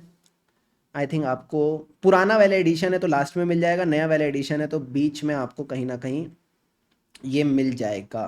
Just give me a moment, ये रहा। अगर आप ऑडिट कर रहे हो किसी लिस्टेड एंटिटी का which is listed in India और उसका नेटवर्थ 250 करोड़ या उससे ज्यादा है तो आप पे नोक्लार एप्लीकेबल है ऑडिट एंगेजमेंट पे। अगर आप एक सीनियर प्रोफेशनल अकाउंटेंट हो in a listed entity then the NOCLAR will be applicable. तो सीधा सीधा आप इस क्वेश्चन में बोलोगे NOCLAR is not applicable. Okay sir, फिर ये बोलता है क्या documentation is required in case of NOCLAR? तो डॉक्यूमेंटेशन वाली बात वैसे तो जब नोक्लार एप्लीकेबल ही नहीं है तो हम मेहनत क्यों करें, ठीक है, बट क्वेश्चन पूछा है तो आपको लिखना पड़ेगा। तो मैंने आपको यहाँ पे 3 डॉक्यूमेंटेशन सिखाई थी। सर क्या क्या सिखाया था? मैंने कहा सबसे पहले तो बताओ नोक्लार के ऊपर मैनेजमेंट ने कैसे रिस्पॉन्ड किया, how did the management and TCWG responded. फिर आप बताओ आपने क्या एक्शन लिया, what course of action did the accountant consider, and in दोनों चीजों को कंसिडर करते हुए दिल पे हाथ रख के बताओ क्या आप सेटिस्फाइड हो, आर यू सेटिस्फाइड कि आपने पब्लिक इंटरेस्ट की रिस्पॉन्सिबिलिटी को फुलफिल किया। These are the 3 points that you need to do in NOCLAR. तो यही 3 बातें आपको लिखनी थी और आपके 3 नंबर पूरे हो जाते हैं। एंड सर क्या इस तरह का नोक्लार का क्वेश्चन ICAI ने पहले पूछ रखा है? हाँ पहले पूछ रखा है। एमटीपी आई थिंक May 25 में भी इन लोगों ने पूछा था, बट उस क्वेश्चन में पता है क्या होता है, नोक्लार एप्लीकेबल होता है, उसमें नोक्लार एप्लीकेबल होता है और उस क्वेश्चन में ये लोग पूछते हैं कि हमारे ऊपर क्या क्या एक्शंस आएंगे, what will be the action to take. तो एक्शन इन्होंने नहीं पूछा, इस बार इन्होंने डॉक्यूमेंटेशन को करके 3 नंबर का छोटा सा प्यारा सा क्वेश्चन पूछा, तो it was a good question. अब आ जाओ क्वेश्चन सी पार्ट की बात करते हैं। सी पार्ट देखो क्या कहता है, डायरेक्ट क्वेश्चन है, आपको पीएसयू ऑडिट में मिल जाएगा। Explain the concept of compliance audit with its perspective, what shall be the concern of the auditor when doing a compliance audit. तो अगेन मैंने इसकी रेफरेंसिंग आपको दे रखी है, ठीक है, कि कंप्लायंस ऑडिट का ये question, similar question MTP May 24 में ऑलरेडी ऐसे पूछ चुका है, नोट्स में भी आपको पेज 7.3 में मिल जाएगा इन द लेटेस्ट नोट्स, आपका पुराना एडिशन है तो उसमें मिल जाएगा, डायरेक्ट क्वेश्चन है, ठीक है सर। अब आ जाओ अगले केस स्टडी बेस्ड क्वेश्चन पे, क्वेश्चन 3A। सर ये कितना भयानक क्वेश्चन है, सारे बच्चे देखो बोलो हाँ इतना बड़ा क्वेश्चन पेपर में कैसे होगा। झटका दूं झटका, हाँ सर झटका दो प्यारा वाला। पहले क्वेश्चन पढ़े, हाँ सर क्वेश्चन पढ़ेंगे फिर झटका लगेगा तो मजा आएगा, ठीक है। Messrs CEs as an associate chartered accountant are appointed as the auditor of CFS for Kings Limited. Pawn Rook Bishop Queen are the subsidiaries of this company. जो सीएफएस हैं ऑफ दीज सब्सिडरीज, CFS में जो financial statement of the subsidiaries they are audited by some other auditor. Such financial statements and audit reports have been furnished by the management to them. Following further information is available for the subsidiaries। आपको इन्होंने subsidiaries का बता दिया कि इनके total assets कितने, total revenues कितने, total cash flows कितने हैं। वन सब्सिडरी जो क्वीन लिमिटेड है which is located outside India, इसके financial statements are prepared as per the accounting principle of that respective country and they have been audited by the auditor of that respective country as per their own standard. तो financials भी बाहर के gap के हिसाब से बने हैं, ठीक है, उनका अकाउंटिंग फ्रेमवर्क अलग है, साथ ही साथ जिस ऑडिटिंग फ्रेमवर्क में उसका ऑडिट हुआ है वो भी कहीं ना कहीं बाहर है। You are required to draft a suitable para based on the above information by making necessary assumption. अगर ये क्वेश्चन डायरेक्टली एग्जाम में पूछते, मैं बोलता बहुत ही टफ क्वेश्चन है, बहुत ही मुश्किल होगा कि कोई बच्चा ढंग से इसको डील कर पाएगा, but I am very happy to discuss that this question was discussed in the class. और जब क्लास में मैंने डिस्कस किया तो काफी डिटेल में आपके साथ ये चीज डिस्कस की थी, और साथ साथ ये भी बताया था, अभी जो रिसेंट बैच भी हुआ उसमें मैंने बताया था कि ये क्वेश्चन इन्होंने ऑलरेडी, जिन बच्चों ने दिया होगा शायद उनको आइडिया रहेगा, जब इन्होंने आईबीएस का पेपर पूछा था नवंबर 24 का, उसमें ऑलरेडी ये चीज ये पूछ चुके हैं। सर उससे पहले कहां था, मैंने कहा आपके स्टडी मटेरियल में। और अगर आप क्वेश्चन बैंक भी खोलो, ग्रुप ऑडिट का क्वेश्चन बैंक खोल लो दोस्त, यस सर, ग्रुप ऑडिट के टेस्ट और अंडरस्टैंडिंग में आपको दिख जाएगा क्वेश्चन नंबर 2, सेम क्वेश्चन है, डिट्टो क्वेश्चन है, there is not even a single change. आप एक ऑडिटर ऑफ सीएफएस के, उसके अंदर 8 सब्सिडरीज हैं which are audited by other auditor, ठीक है, फिर आपको इन 8 सब्सिडरीज का बता दिया टोटल एसेट क्या है, रेवेन्यू क्या है, कैश फ्लो क्या है, फिर ये भी बता दिया कुछ ऐसी सब्सिडरी है जिनका financial statement are prepared in accounting framework of their respective country and they are audited under the general auditing standard of those country, draft a suitable para taking their assumption. तो दोस्त इसमें कुछ नहीं करना था, अगर आपके फाइनेंशियल स्टेटमेंट में आप कुछ काम यूज कर रहे हो which is prepared by other auditor, ठीक है, which are audited by other auditor, तो आपको अपनी ऑडिट रिपोर्ट में बताना पड़ता है कितना पोर्शन किसी और ने ऑडिट किया। आप अपनी रिपोर्ट में एक अदर मैटर पैरा डालते हो as per SA 706 explaining the magnitude of financials which are audited by other auditor, या तो आप इसको लिख दो in the magnitude amount, total assets, total revenue, total cash flow, जैसा यहां पे दे रखा है, या आप इसको परसेंटेज पे बेसिस पे भी बता सकते हो, बट इसमें एक चीज देखनी होती है, these values should be before the consolidation adjustment. फिर यही आप बोलोगे we have not audited the financial statement और इन्फॉर्मेशन ऑफ 8 सब्सिडरीज जिसके टोटल एसेट्स थे 1500 crore, total revenue 1000, total cash flow ये, they were audited by other auditor. फिर उसके बाद ये कहता है हमारा जो ओपिनियन है इन चीजों के केस में it is based on the report of such auditor. फिर जो ये थी ना कुछ सब्सिडरी जिसके अकाउंटिंग फ्रेमवर्क अलग है, ऑडिटिंग फ्रेमवर्क अलग है, हाँ सर, उसके केस में आप बस इतना बोलो कि यहां पे हम एक अजम्पशन ले रहे हैं। पता है एक केस होता है जहां पे accounting framework of the parent entity और सब्सिडरी अलग होता है, तो उसमें 2 ऑप्शन होते हैं, या तो जो सब्सिडरी है वो अपने फाइनेंशियल एज इट इज देगी और पेरेंट की जो मैनेजमेंट है उस पर गैप कन्वर्जन एडजस्टमेंट करेगी, ठीक है सर, या फिर सब्सिडरी को हम एक वो दे देते हैं गैम, ग्रुप अकाउंटिंग मैनुअल, जिसके हिसाब से वो फाइनेंशियल स्टेटमेंट प्रिपेयर करती है और कंपोनेंट का ऑडिटर ही उसको ऑडिट करके देता है। तो हम यहां पे अजम्पशन ले रहे हैं कि सब्सिडरी ने हमको क्या कहते हैं उसको, कच्चे कच्चे फाइनेंशियल स्टेटमेंट दे दिए। तो जब कच्चे कच्चे फाइनेंशियल स्टेटमेंट दे दिए तो उस पर मैनेजमेंट ने अपना काम किया, होल्डिंग कंपनी की मैनेजमेंट ने अपना काम किया, उसने कन्वर्ट किया as per their financial reporting framework, and हमने क्या किया, जब मैनेजमेंट ने कन्वर्जन करी है तो हमने उन कन्वर्जन एडजस्टमेंट्स का ऑडिट किया है, ठीक है, these have been audited by us, and last में बस आप बोलो जैसे आप अदर मैटर पैरा में बोलते हो that our opinion is not modified.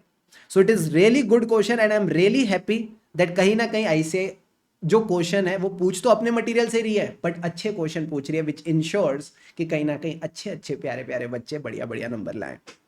अब आओ मेरे साथ, now let's move to question 2 का बी।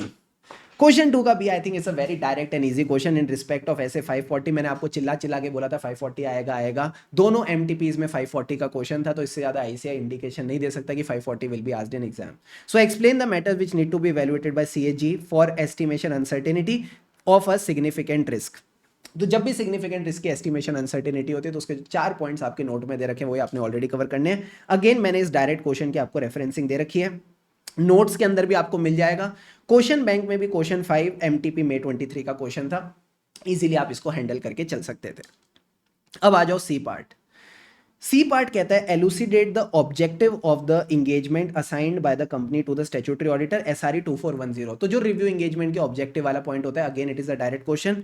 आई थिंक जब आप नोट्स पे जाओगे, मैंने आई थिंक इसका भी रेफरेंसिंग आपको दे रखा है, डायरेक्ट रेफरेंसिंग है पेज 11.1। पेज 11.1 पे आपको इसका रेफरेंस मिल जाएगा। ऑब्जेक्टिव में कुछ नहीं होता, आप जैसे ऑडिट में ऑब्जेक्टिव क्या होता है, reasonable assurance that financial statement as a whole are free from material misstatement whether due to fraud और एरर, एंड ठीक है, उसके बेसिस पे आप अपनी ओपिनियन वगैरह फॉर्म करते हो। तो रिव्यू में आप बोलोगे हमारे को लिमिटेड एश्योरेंस चाहिए, इसमें हम कहीं ना कहीं इंक्वायरी एनालिटिकल प्रोसीजर्स करते हैं और उसके बेसिस पे हम कंक्लूजन फॉर्म करते हैं। तो again very unexpected new question, but ठीक है, इतने सारे अच्छे क्वेश्चंस के बाद एक तरह इस तरह का अनशंट क्वेश्चन चलता है, कोई दिक्कत की बात नहीं है। फिर सर आता है 4A। मुझे जितना आइडिया है मोस्टली बच्चों ने क्वेश्चन जो इस पेपर में छोड़ा है वो 4A छोड़ा होगा, ठीक है। जो भी कोई बच्चा ढंग से पढ़ के गया है, मोस्टली स्टूडेंट्स ने यहाँ पे क्वेश्चन 4 ही छोड़ा होगा, बिकॉज क्वेश्चन 4 में वही एरियाज थे जो कहीं ना कहीं यू कैन से वेरी हिडन अनएक्सप्लोर्ड एरियाज है। सबसे पहले क्वेश्चन 4 का ए पार्ट आपसे बात करता है किसकी, कहता है justify the classification insisted by CAT regarding the account of mister X as on 31 March 25। पूरा क्वेश्चन ही पढ़ना पड़ेगा, देखो क्या कहता है। Messrs. TZ and Associates are appointed as a statutory branch auditor of Delhi branch of ABC Bank Limited. CAT is the engagement partner for this assignment. He is verifying the advances and obtained a list of advances on 31st March. On sampling basis, इसने एक account select किया Mr. X का, who has borrowed 1 crore in the form of housing loan in the year 21-22.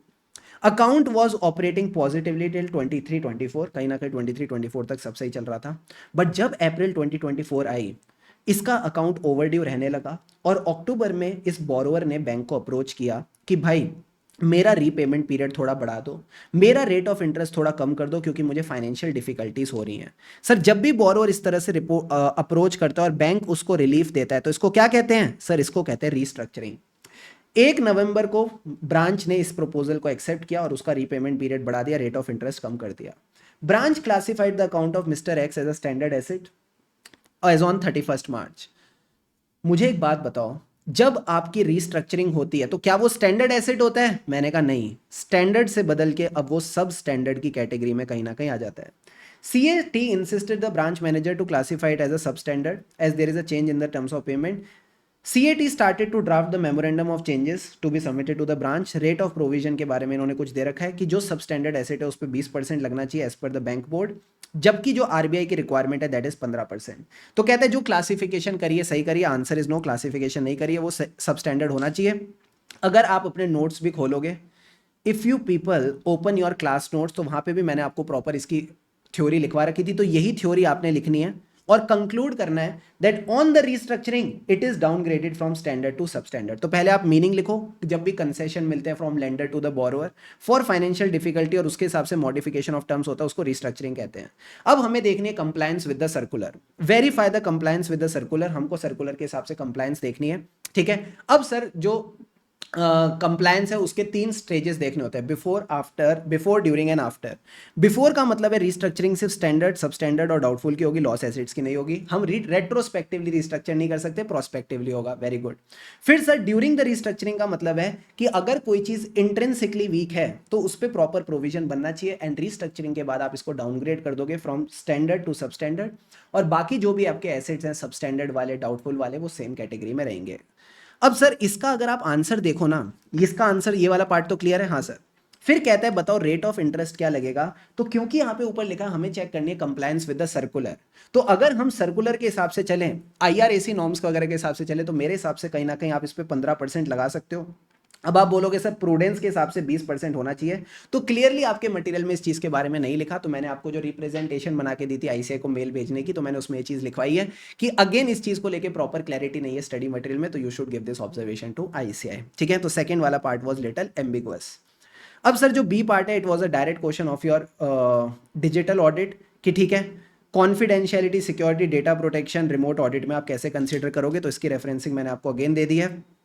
Remote audit का question था, question bank, question number 10, MTP November 24, direct question was asked in MTP, same question इन्होंने exam में पूछ लिया। इसी तरह जो ESG का क्वेश्चन था, that was a new question, this question you can से was partially covered in the notes. ठीक है, पेज नंबर 14.1 पे आपको मिल जाएगा, जहां इन्होंने सर क्या किया, आपसे पूछा कौन से पिलर की बात हो रही है, तो मुझे लगता है कि कम से कम 1 नंबर तो आप इसमें आराम से ले आओगे, ये लिख के कि सोशल पिलर है। अब सोशल पिलर को भी लेके सोशल की रिगार्डिंग कुछ पॉइंट्स नोट्स में दे रखे, अगर आपने वो भी लिख दिया तो उसके भी आपको 1-2 नंबर आराम से मिल जाएंगे, कोई दिक्कत की बात नहीं है।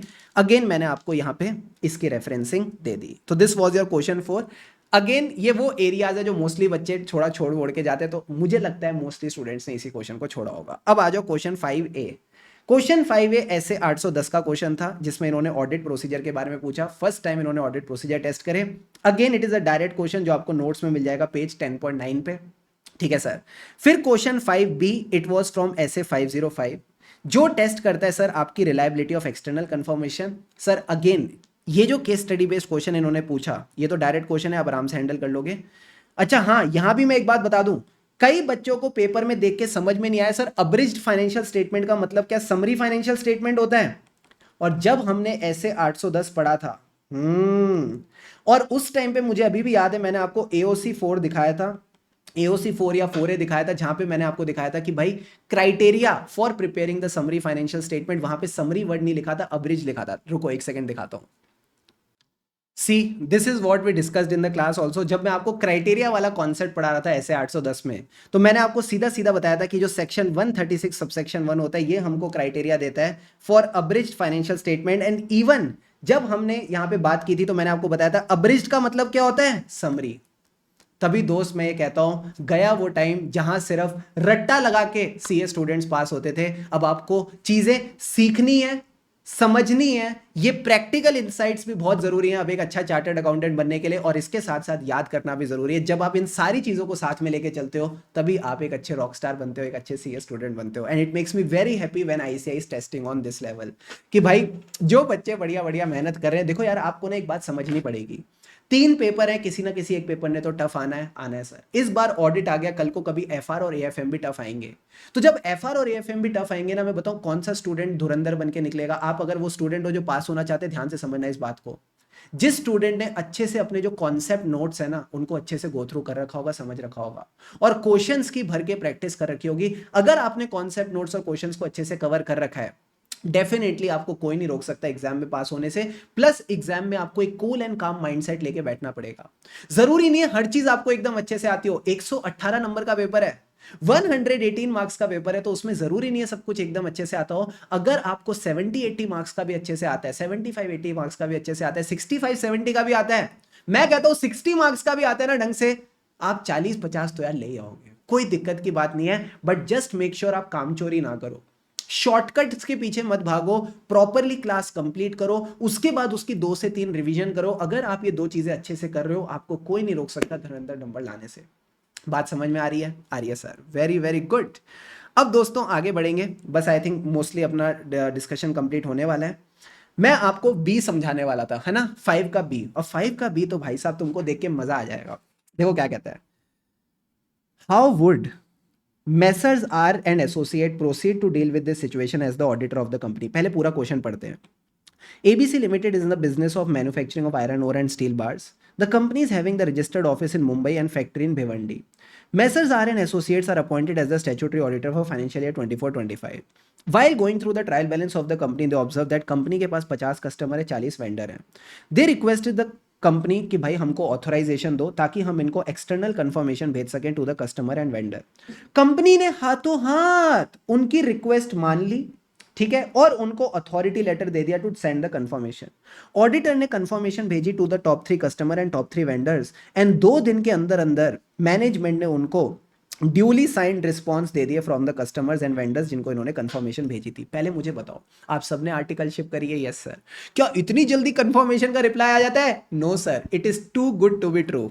तो यहां पे सर आपको एक ही टॉपिक डिस्कस करना था, reliability of the confirmation request. And मैं बताऊं ना, same to same question, ditto ditto question आपका क्वेश्चन बैंक में भी है, question number 5 MTP November 24, and I think इन्होंने स्टडी मटेरियल में भी डाल दिया होगा। तो अगर आप अपने स्टैंडर्ड्स के क्वेश्चन बैंक पे आते हो, ये रहा sir question number 5। I said study material में भी, MTP नवंबर 24 में भी है। अगेन यहाँ पे पूछा था how would you deal with this situation, यहाँ पे भी यही था, CFO वाज वेरी कोऑपरेटिव, उसने कोई परेशानी नहीं करी, रिस्पॉन्स भी फटाफट फटाफट आ गया। तो ऐसे केस में आप बोलते हो सर ऐसे 505, जब भी आपको लगता है रिस्पॉन्स इज नॉट रिलायबल तो आपको इसका इंपैक्ट देखना है on the risk of material misstatement including fraud and nature, timing and extent of procedure. फिर सर 2-3 लाइन में आपको मैंने कहा था फैक्ट्स ऑफ द केस लिखना, and then you need to write about ऐसे 500। कहीं ना कहीं जो रिलायबिलिटी होती है बाहर वाली इंफॉर्मेशन की होती है, but that reliability is also affected by the risk of interception की, बीच में कोई चीज रोक लेगा। अब रोक के या तो वो उस पर ऑल्ट्रेशन कर सकता है या फिर फ्रॉड वगैरह कर सकता है, तो इंटरसेप्शन, ऑल्ट्रेशन और फ्रॉड।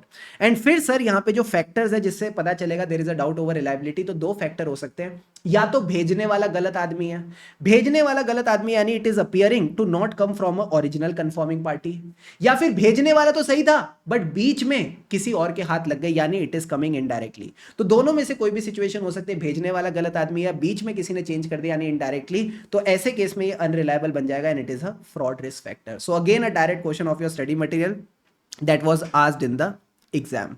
अब सर सी पार्ट पे आ जाओ। सी पार्ट देखो क्या कहता है। प्रोफेशनल एथिक्स ने, मैं बताऊं, कई सारे स्टूडेंट्स की इस पेपर में काफी मदद की होगी।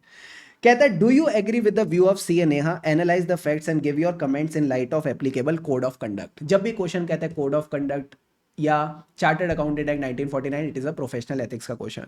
CA Neha chartered accountant practice is approach by Grotech limited, a startup company planning to raise the capital through IPO. Company requested her assistance in guiding them through the selection of advertising agency, coordinating with the bankers, brokers to the issue. मुझे बताओ as a CA in practice, ठीक है, हमारे पास कई सारे areas होते हैं practice करने के लिए, हम इस पे एक सेक्शन भी पढ़ते हैं, section 2 sub section 2।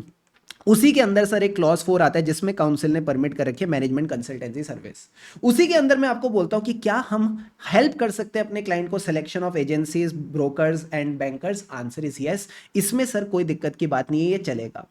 Besides helping the company, she also underwrote the public issue to the extent of 20% as a commission of 1%. Do you think this is right? तो मैंने आपको एक ही बात सिखाई थी, भैया पब में मत जाना, कहीं ना कहीं पब में मत जाना, बैंड बज जाएगी। पब का मतलब था पोर्टफोलियो मैनेजमेंट, अंडरराइटिंग और broking services. This is not allowed. इस पे कई सारे क्वेश्चन आपके ऑलरेडी क्वेश्चन बैंक पे। So do you agree with the view of Neha? Answer is no, this is a misconduct. कहीं ना कहीं ये प्रोफेशनल मिसकंडक्ट हो जाएगा उस पार्ट पे। तो again good question, easy question. अब आ जाओ, I think now we are left with last question. yippee! अब सर क्वेश्चन 6 का जो A पार्ट है ये डायरेक्ट क्वेश्चन है, how will you communicate the significant efficiencies which matters are included in this communication. ऐसे 265। इस ऐसे 265 का ना आपके मटेरियल में जो स्टडी मटेरियल है उसमें कुछ ज्यादा मटेरियल नहीं दे रखा, ठीक है, स्टडी मटेरियल में ज्यादा मटेरियल नहीं दे रखा, एक ही पेज दे रखा है, वही एक पेज आपके एग्जाम्स के लिए रेलिवेंट होता है। और इवन जो मैंने आपको स्टैंडर्ड्स के नोट्स दे रखे हैं ना उसमें मैंने क्लियरली आपको ये बात भी लिख रखी है, बाकी पोर्शन इंटर का है। तो just for safety if you want you can do it, otherwise मतलब ये आपके ऊपर है। तो अगर आप 265 पे आओगे, ठीक है, जो ये फर्स्ट पेज है ना, this first page, only this first page is relevant for you. इसके बाद मैंने साफ साफ दे रखा है जो बड़े बड़े दोनों टॉपिक है, दोनों इंटर के, अगर आप अपनी सेफ्टी के लिए करना चाहो तो कर लो, because previously I think Jan 21 और November 20 में इन पे क्वेश्चन आया था, उसके बाद नहीं आया। ये वाला पार्ट बस स्टडी मटेरियल का रेलिवेंट है और इसी के ऊपर इन्होंने क्वेश्चन पूछा। यूट्यूब पे भी मैंने आई थिंक 12-15 मिनट की वीडियो डाल रखी है जिसमें मैंने डिटेल में ये चीज़ रिवाइज करा रखी थी। तो अगर कोई स्टूडेंट अच्छे से पढ़ के गया है, डेफिनेटली आराम से आपने इसको अटेम्प्ट कर लिया होगा। अब आ जाओ B part. As a engagement team member you are required to specify the areas जिन पे आप रिटर्न रिप्रेजेंटेशन लोगे for review of interim financial information. Again this question of SRE 2410, दूसरा क्वेश्चन आया, डायरेक्ट क्वेश्चन है। अगेन आपको मैंने यहाँ पे रेफरेंसिंग दे दी है नोट्स की, कौन से पेज पे मिलेगा, 2410 न्यू क्वेश्चन है नो डाउट, पेज 11.14। तो ये करंट एडिशन है तो इस पे मिल जाएगा, पुराने एडिशन है तो अगेन आप उसके हिसाब से देख सकते हो, this was there in your book. And last question sir, last question हमारे पास आ जाता है, दैट इज सी पार्ट। उसमें भी मुझे लगता है सेकंड वाला पार्ट मोस्टली स्टूडेंट ने नहीं किया होगा, पहला वाला पार्ट डायरेक्ट क्वेश्चन था। सेम टू सेम क्वेश्चन जो सी पार्ट वाला है ये इन्होंने जुलाई 21 में पूछ रखा है। अभी जो MTP आई थी सितंबर 25 के एग्जाम्स के लिए, उसमें भी सेम टू सेम क्वेश्चन था। वो क्वेश्चन 24C है आपके क्वेश्चन बैंक में, you can see it there. Simple सा क्वेश्चन था, आप एक CA हो, ठीक है, कोऑपरेटिव बैंक ने शॉर्टलिस्ट किया है आपको out of the 5 audit firms. इन्होंने आपको ईमेल करी अपनी लिस्ट ऑफ ब्रांचेस, तो bank email the list of branches to the audit firm along with the maximum fee and asked you to submit the quotation. तो मुझे एक बात बताओ, आपको किस काम के लिए इन्होंने पकड़ा है, स्टैट्यूटरी ऑडिट के लिए। क्या मैं बोल सकता हूँ this is a work which is exclusive to the CAs? Yes sir. जब भी एक्सक्लूसिव होता है तो मैंने आपको हमेशा सिखाया था भाई हमको बता दो मिनिमम कितना दोगे, मैक्सिमम तो कोई लिमिट नहीं है, मिनिमम फीस कितनी होनी चाहिए। तो ICAI कहता है यहाँ पे भैया मुझे चाहिए मिनिमम फीस। अब क्योंकि मैक्सिमम फीस लिख रखा है, this is a wrong case, तो यहाँ पे गिल्टी हो जाएगा, ठीक है। लास्ट वाला जो पार्ट था, this was related to your investigation वाला chapter. This is the only part which was not there in the notes. 4 number का ये पार्ट था which was not there in the notes. And again by the grace of God यहाँ पे जो option आया वो इतना आसान था कि मोस्टली बच्चों ने अच्छे से इसको हैंडल कर लिया होगा, ठीक है। तो ये आपका पूरा का पूरा मैंने एनालिसिस करके दे दिया। तो मैंने यहाँ पे बता रखी है कुछ चीजें, ध्यान से समझना। आपने भी अभी मेरे साथ जब क्वेश्चन गो थ्रू करे तो आपको समझ आ गया होगा यार majority of the things were handleable. कहीं ना कहीं मेजॉरिटी चीजें आप हैंडल कर सकते थे। अगर 70 नंबर का पेपर था तो कहीं ना कहीं 40-45 नंबर तो आप इजीली हैंडल कर सकते थे, ठीक है। मान लो 20-25 नंबर का थोड़ा केस स्टडी बेस्ड अलग सा तड़कता भड़कता था। और केस स्टडी बेस्ड में भी मोस्टली चीजें आपने देखी, स्टडी मटेरियल के जो क्वेश्चंस थे, जो रिसेंट RTP MTP के क्वेश्चंस थे वहां से रिपीटेड थे। तो अगर आपके एग्जाम से Jan 26 या उसके बाद, प्लीज आप नोट्स और क्वेश्चन बैंक को लाइटली मत लेना, ठीक है सर। पहली बारी में पास होना है, नहीं होना है, होना है सर, तो पूरी मेहनत कर दो, ठीक है सर। तो यहां पे मैंने कुछ एनालिसिस कर रखा है, 37 out of 70 that was directly repeated from the past exam RTP MTP question. उसके अलावा भी जो रिमेनिंग 33 थे they were the direct question from the notes, ठीक है सर। और 24 एरिया मार्क्स का तो ऐसा था जो कहीं ना कहीं आप मान सकते हो एक्सपेक्टेड एरिया। तो अगर मैं 37 + 24 भी कर लेता हूं, इट इज अराउंड 61 मार्क्स। मैं कहता हूँ 61 तक भी ना जाओ, 45 to 50 मार्क्स तो आप आराम से इसमें हैंडल कर सकते हो अगर आपने अच्छी पढ़ाई कर रखी है। तो लर्निंग्स क्या है सर? लर्निंग्स बड़ी सिंपल है, आप नोट्स और क्वेश्चन बैंक को अच्छे से करके चलो। लास्ट डे जो फोकस है आपका सिर्फ नोट्स पे होना चाहिए, क्योंकि क्वेश्चन बैंक की जितनी भी थ्योरी है मैंने आपके ऑलरेडी नोट्स में इंक्लूड कर रखी है, तो उसको आपको बार बार देखने की जरूरत नहीं है। अगर आपने क्वेश्चन बैंक में कोई सिलेक्टिव क्वेश्चन मार्क कर रखे हैं, वैसे तो 2 रिवीजन में 3 रिवीजन में वो सब क्वेश्चन छटनी होकर खत्म हो जाने चाहिए, फिर भी कोई क्वेश्चन बचता है आपकी तरफ से तो उसको आप लास्ट डे पे देखोगे। इवन जो न्यू क्वेश्चंस आपने देखे इस पेपर में, they were directly from the notes. So even in a tough paper just relax and focus on the process. बस आपने नोट्स और क्वेश्चन बैंक अच्छे से करके चलने और कोई टेंशन दी लोड नहीं है, ठीक है। यहां मैंने आपको टॉपिक वाइज एक एनालिसिस दे रखा है और आप इस एनालिसिस को देख के एक बात तो कह सकते हो, यार अगर मैं ऊपर के 4 टॉपिक की तमीज से कर लूं ना, standards on auditing, PE, SQC1, कारो, तो सर इसकी वेटेज ही 59, 67 मार्क्स तो इसकी वेटेज इसमें बन गई। पिछली बार भी अगर आप देखोगे 54, 61, 66 वेटेज बन गई। उससे पिछली बार भी देखोगे 54, 59, 66, यानी 66 to 67 मार्क्स। तो अगर आप ये पहले 4 टॉपिक की तमीज से कर ले तो आपका काम बन जाता है। इसके अलावा भी अगर आपको और बढ़िया काम करना है तो ये जो अदर स्टैंडर्ड्स हैं इनको आप अच्छे से कर लो। 14 मार्क्स, 12 मार्क्स, 14 मार्क्स, 12 से 14 नंबर आपको यहां मिल सकते हैं। एंड फिर उसके बाद जब आपके पास थोड़ी हिम्मत और एनर्जी जो भी बचे, फिर आप अपने हिसाब से टॉपिक सेलेक्ट करके you can carry on with the same, ठीक है। So that's it from my side. That was the full analysis of this paper. कहीं ना कहीं आई होप इस वीडियो को देख के आपके अंदर एक कॉन्फिडेंस आया होगा कि यार जो जो शुभम सर गाइड करते हैं ना, चुपचाप फॉलो कर लो, उसको चुपचाप फॉलो कर लो, उसको अच्छे से फॉलो कर लो, और फिर कोई टेंशन दी लोड नहीं है। प्रॉपर रिवीजन वीडियोस मैंने आपको यूट्यूब पे दे रखी है, तो जैसे ही आप क्लासेस कंप्लीट करते हो you can refer these revision videos, जिसके साथ साथ आपकी प्रॉपर रिवीजन हो जाएगी। कभी भी कहीं किसी टॉपिक में दिक्कत लगती है, रिवीजन वीडियो को पॉज करो, take your time, 4 minutes, 5 minutes, 2 minutes, 3 minutes, recall the topic, resume the video and carry on. बस रुकना नहीं है, बस रुकना नहीं है। जो भी आपके पास टाइम है, this is a very valuable time, इसको अच्छे से यूटिलाइज करो। बिकॉज हमेशा याद रखना, if you respect the subject will also respect you. और हमेशा 3 में से एक पेपर ने टफ आना है, तो आपको नहीं पता कौन सा आएगा, तो बेस्ट है कि तीनों को प्रॉपर टाइम दो, तीनों के साथ जस्टिस करो, and ICI will also do justice with you in the exams and the results. So that's it for right now. Tension लेके, स्ट्रेस लेके आज तक इस दुनिया में किसी का भला नहीं हुआ। खुशी से पढ़ेंगे तभी आगे बढ़ेंगे। लगे रहो मित्रों, लगे रहो। अभी तक अगर आपने CA फाइनल ऑडिट की तैयारी नहीं करी है तो हमारे बैचेस अवेलेबल हैं ऑन bbvirtuals.com। अगर आपके पास टाइम थोड़ा सा कम है, जहां पे आप सारे कॉन्सेप्ट्स अच्छे से कवर करना चाहते हो along with all the case study type questions, जैसे जैसे आज मैंने गो थ्रू करा है, exam oriented batch which is around 120 hours. मैंने टाइम पास नहीं किया है कि भाई फटाफट फटाफट मैं बोलता जा रहा हूं और आपको कुछ समझ में नहीं आ रहा, नहीं।